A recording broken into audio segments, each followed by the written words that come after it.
ingin mengajak, tempatkan Quran sebagai pedoman hidup. Dan la raiba fi, jangan ragu. Kalau ragu nggak dapat nanti. Jangan ragu. Ya apa yang mau diragukan? Qurannya ada, mushafnya ada, Rasulnya dibuktikan dengan sejarah ada, umatnya ada, orang suksesnya ada, peninggalannya ada sampai sekarang. Dan orang-orang yang mengambil manfaat dari Quran sukses sampai hari ini. Mau ibadahnya, akhlaknya, perilakunya sukses. Nah, ada di antara ayat Quran itu yang sifat pedomannya menampilkan perumpamaan. Ada yang mencontohkan cara berpikir dengan lalat misalnya. Seperti Quran surah ke-22 ayat 73. Paling kanan sebelah atas, halaman 341 di mushaf. Ya ayyuhan nasu duriba mathalun fastami'u lah. Ada ayatnya? Hei semua manusia, kata Allah, aku contohkan engkau cara berpikir yang logis. Jadi kalau orang ngaji Qurannya benar, logikanya pasti akan terangkat, terasah. Gak ada orang Islam yang ngajinya benar, yang logikanya lemah. Kuat logikanya, bisa mencerna sesuatu dengan cepat. Ya, kata Allah, bagaimana kamu bisa menuhankan sesuatu yang lebih lemah dari kamu sendiri? Bahkan menyingkap lalat pun yang hinggap padanya itu tak mampu. Ya, mencipta lalat apalagi? Quran ingin mengatakan begini, secara logika, maaf ya, antara Tuhan dengan makhluk harus sama atau beda? Sama atau beda? Jadi tidak boleh ada satu sifat pun di makhluk melekat kepada Tuhan dengan cara yang sama, tidak boleh ya? Dengan sifat yang serupa, nggak boleh ya? Maka cuma ada di Quran kalimat laisa kamitslihi syai'un wa huwas samiul basir. Enggak boleh ada sifat yang sama sedikit pun antara Khalik dengan makhluk. Jadi maaf, kalau Tuhan kuat, maka makhluk harus lebih lemah ya? Enggak boleh kan makhluk lebih kuat daripada Tuhan?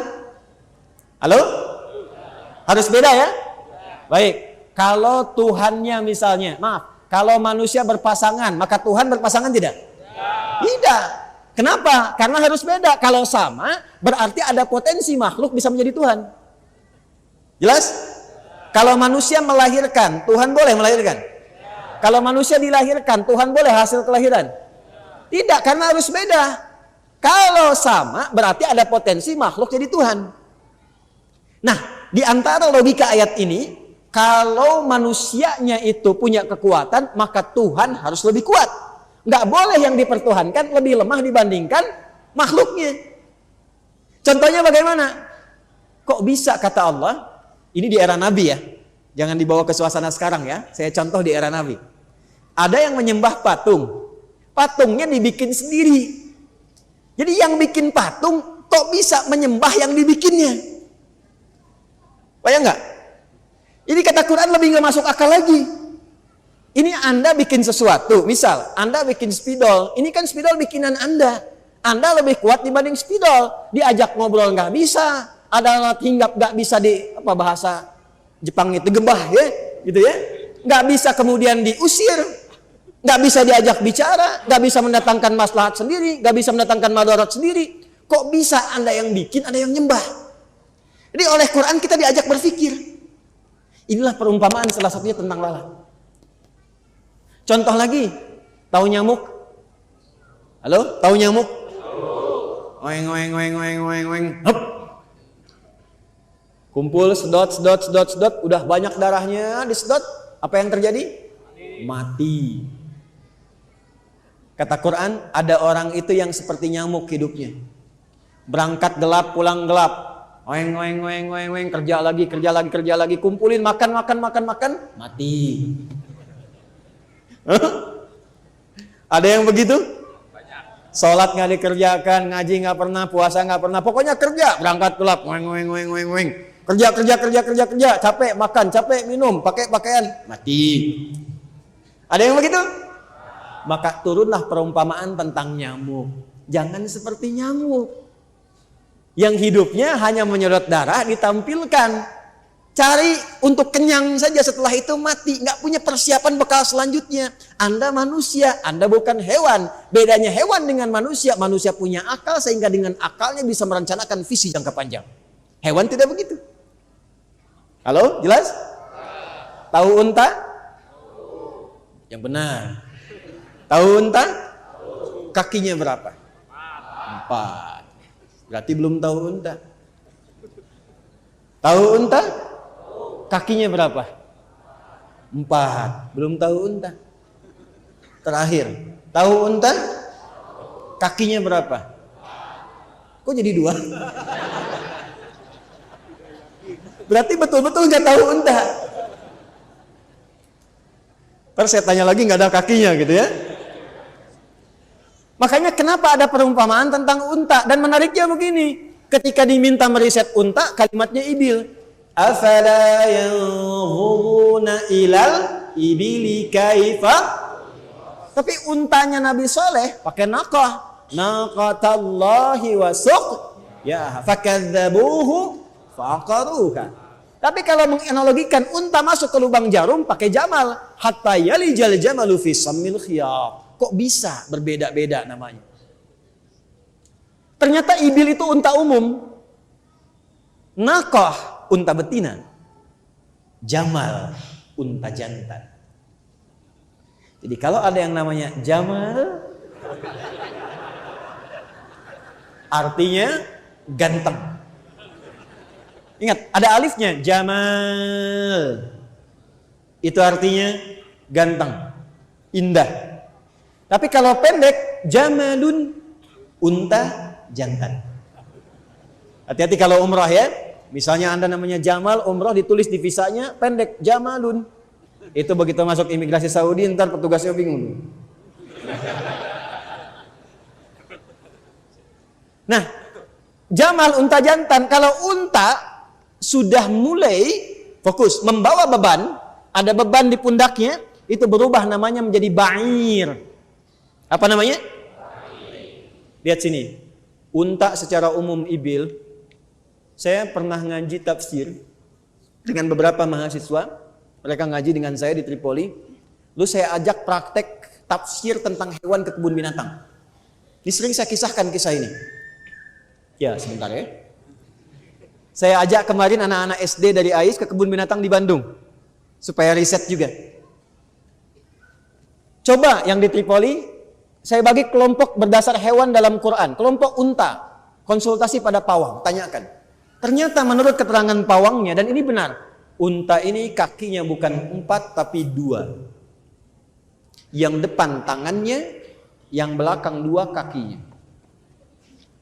Menariknya, satu, kaitan dengan kaki ini riset. Kaitan dengan kaki, kalau dia tidak membawa beban, maka kalau dia ingin duduk, apa yang dia lakukan? Dia akan mendahulukan yang depannya dulu. Seperti ini. Baru kemudian yang belakang kakinya. Tapi kalau dia membawa beban, maka dia akan dahulukan belakangnya, kakinya, baru kemudian depannya. Kenapa ini penting untuk diketahui? Karena nanti dalam hadis tentang sholat, dari i'tidal akan ke sujud, ada 2 keterangan.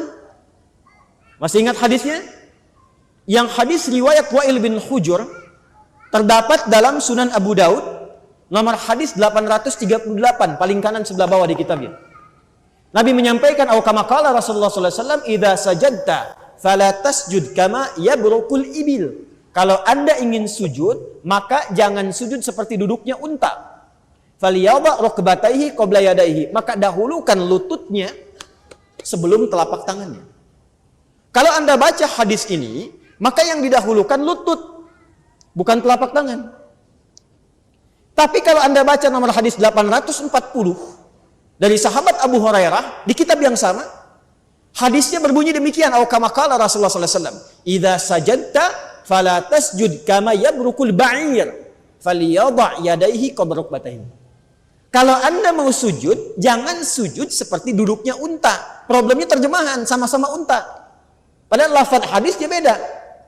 Maka dahulukan telapak tanganmu sebelum lututmu. Maka problemnya, yang baca terjemahan hadis riwayat Abu Hurairah, dia akan mendahulukan telapak tangan, baru lutut. Yang baca dari Wa'il bin Hujur, dia dahulukan lutut, baru kemudian telapak tangan. Tapi kalau dia membaca dua-duanya, nggak tahu ilmunya, dia akan katakan, ini kontradiktif, di mana yang didahulukan? Nanti banyak sekali, dan menariknya nanti akan banyak diterjemahkan dalam dunia pengetahuan. Ya. Nah ini metodenya. Bagi orang beriman, seperti itulah dia berinteraksi dengan perumpamaan dalam Quran. فَأَمَّا الَّذِينَ آمَنُوا فَيَعْلَمُونَ أَنَّهُ الْحَقُّ مِنْ رَبِّهِمْ. Maka insan beriman itu ketika ada perumpamaan sudah tahu, imannya membimbing dia. Ini pedoman dari Allah. Hak itu kebenaran mutlak, tidak ada alternatifnya. Dia orang beriman ketika ngaji Quran, cara mengajinya beda. Tergantung tingkat imannya. Kalau masih tipis-tipis, masih standar, masih mulai, itu ngaji biasa, baca perbanyak, dapat pahala. Kalau sudah meningkat, begitu dia baca Quran, yang dia dapatkan pedomannya. Dan semakin dia senang mengkaji, kadang-kadang begini, Anda buka mushaf, sedang punya masalah, itu bisa terjadi begitu dibuka, ayatnya sesuai dengan keperluan Anda. Bisa jadi begitu. Itulah huda. Maka cara kita berinteraksi dengan Quran, kata Allah, gunakan imannya. Dan posisikan setiap surat, bahkan saat baca pun, posisikan ayat itu untuk Anda. Makanya nanti para ulama membuat bab namanya Fadailul Quran. Keutamaan ayat-ayat Quran secara tematik. Kalau sedang sedih, ayatnya apa? Kalau sedang mengandung, ayatnya apa? Kalau sedang merawat anak-anak, tuntunannya apa? Ibu, bu, ya, sudah berapa lama jadi ibu? Pernah enggak mengeluarkan ayat-ayat Quran tuntunan menjadi ibu? Katanya ingin menjadi ibu yang solihah. Tapi kenapa panduan solihahnya tidak pernah dikeluarkan? Untuk diamalkan. Makanya kalau ibu bikin pengajian, materinya nggak usah tinggi-tinggi. Fikih jihad, ya? Fikih ekonomi, nggak usah tinggi-tinggi. Ibu dalam Al-Quran, turunkan ayatnya. Kenapa Nabi diizinkan menikah lebih daripada 4 istri? Antum diam aja dulu, saya mau ke ibu. Diam aja, nggak usah komen antum. Dah, diam. Kenapa diizinkan menikah lebih daripada 4 istri? Karena ternyata risetnya, semua istri Rasulullah itu mewakili semua karakter perempuan di muka bumi. Silahkan ngaji. Dan Anda pulang ke rumah, cek, temukan, kira-kira istri Anda mirip siapa karakternya. Nanti ada yang seperti Sayyidah Aisyah, gemarnya belajar, pengennya ikut aja pengajian kemana-mana, ngerumuskan, bikin rangkuman, izin sama suami. Ada yang begitu. Supaya terjaga bagaimana caranya nanti. Ada rumusnya. Ada yang seperti Sayyidah Saudah binti Zam'ah. Walaupun sepuh senangnya masak menu yang baru. Masak, dia bikin menu-menu yang enak, yang baru, menjamu suami. Makanya Nabi kalau pulang ke rumahnya Sayyidah Saudah binti Zam'ah, sedang bikin adonan tuh bisa main-main. Diambil adonannya, ya, kemudian ditempelkan di kening beliau, sambil bercanda, sambil senyum. Itu usia sudah sepuh. Ada yang senang fashion seperti Sayyidah Zainab, ya, tampilannya indah, kelihatan nyaman. Untuk siapa? Suaminya. Bukan untuk diupload di Instagram, Facebook. Tapi fashion itu ada. Artinya ada kecenderungan perempuan itu senang fashion, ada. Dan di Quran ada ayat-ayatnya. Ada ayat-ayatnya. Seperti Quran surah ke-7 misalnya. Ayat 26 sampai 27.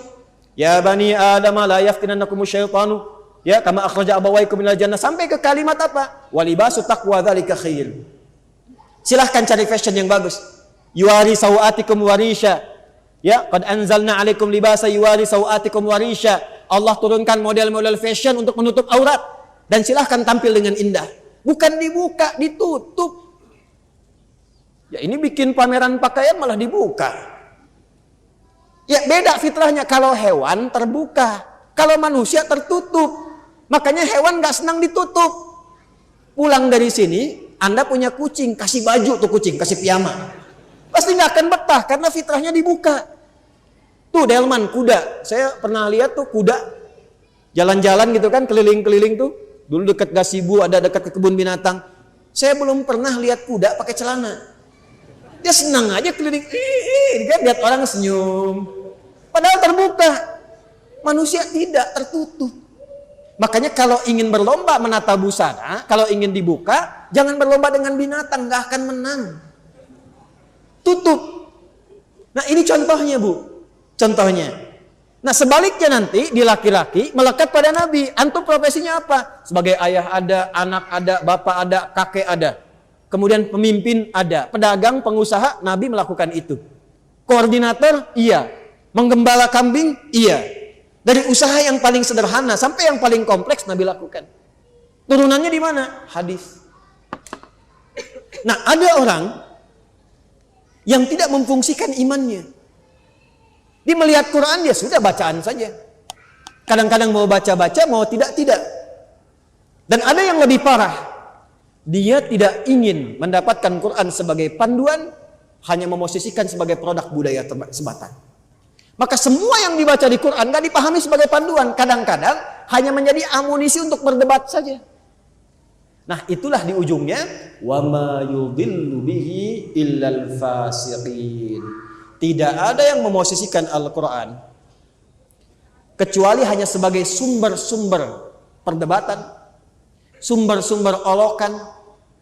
Ada sekarang yang mengolok-olok Quran, ada yang mengolok-olok syariat, ada yang mengatakan Al-Quran produk budaya, tidak mendapatkan apapun dari Qurannya. Siapa tipikal orang demikian? Ini yang kita keluarkan pedomannya, bukan untuk menunjuk 1-2 orang. Gak boleh begitu. Jangan sampai terjadi pada diri kita sehingga tak mampu menangkap Quran sebagai pedoman. Itu poinnya.